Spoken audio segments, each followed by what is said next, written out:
Helo, fy enw yw PC Brian Jones ac rwyf yn swyddog heddlu cymunedol ysgolion, yn union fel yr un sy'n ymweld â'ch ysgol chi. Rwyf yma heddiw i siarad am bwysigrwydd perthynas iach.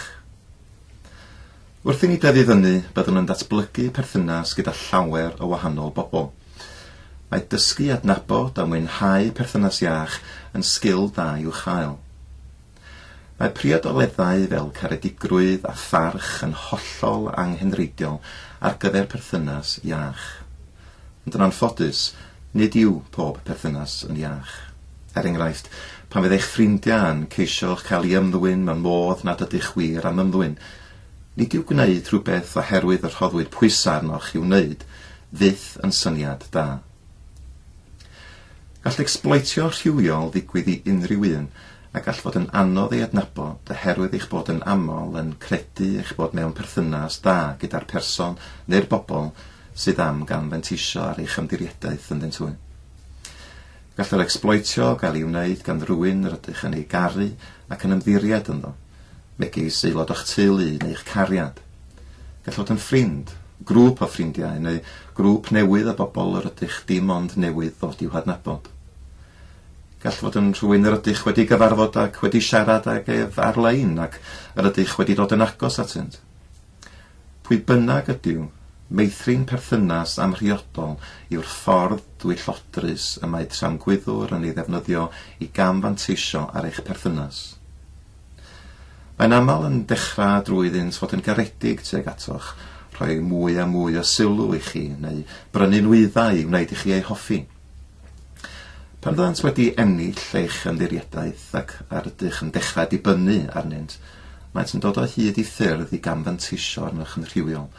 Fel enghraifft, siarad am eich profiadau a'ch teimladau rhywiol, cyffwrdd â chi mewn ffordd sy'n gwneud i chi deimlo'n anghyfforddus, eich gorfodi i wneud rhywbeth rhywiol iddynt, dangos delweddau, lluniau neu ffilmiau rhywiol i chi, gwneud i chi ei gwylio'n gwneud rhywbeth rhywiol yn cynnwys cael rhyw neu gyffwrdd â'i hunan yn rhywiol, neu hyd yn oed cael rhyw gyda chi.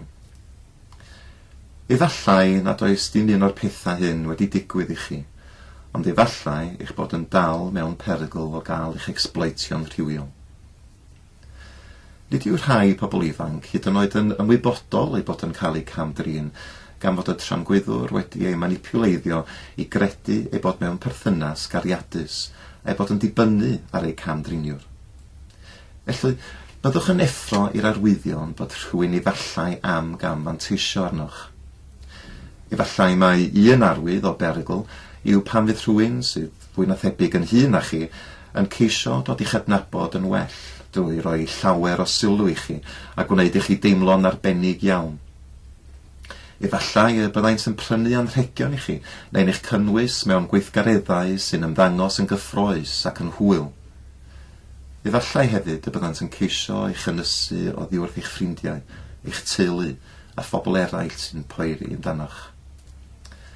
Mae'n dod yn broblem wirioneddol os yw'r person hwnnw yn dechrau eich rheoli, yn eich bygwth, neu hyd yn oed yn mynd yn dreisgar os nad ydych yn gwneud yr hyn maent am i'ch wneud. Pan ddigwydd hyn, mae'n haws i dramgwyddwr eich gorfodi i wneud pethau nad ydych am ei gwneud, gyda nhw neu gyda phobl eraill y maent yn ei hadnabod.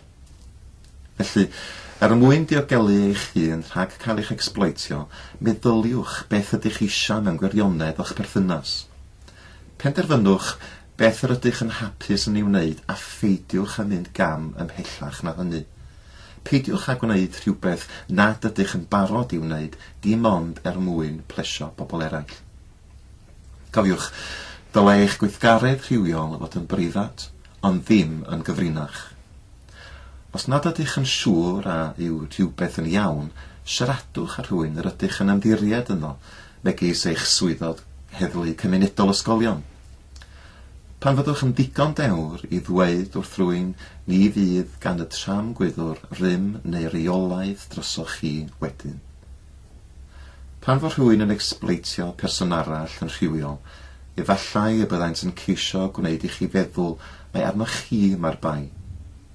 Nid yw hynny'n wir. Yn nhw sy'n dewis eich camdrin, nid chi.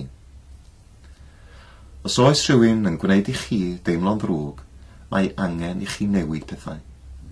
Nid oes angen i chi aros gyda unrhyw un sy'n gwneud i chi wneud rhywbeth nad ydych chi am ei wneud.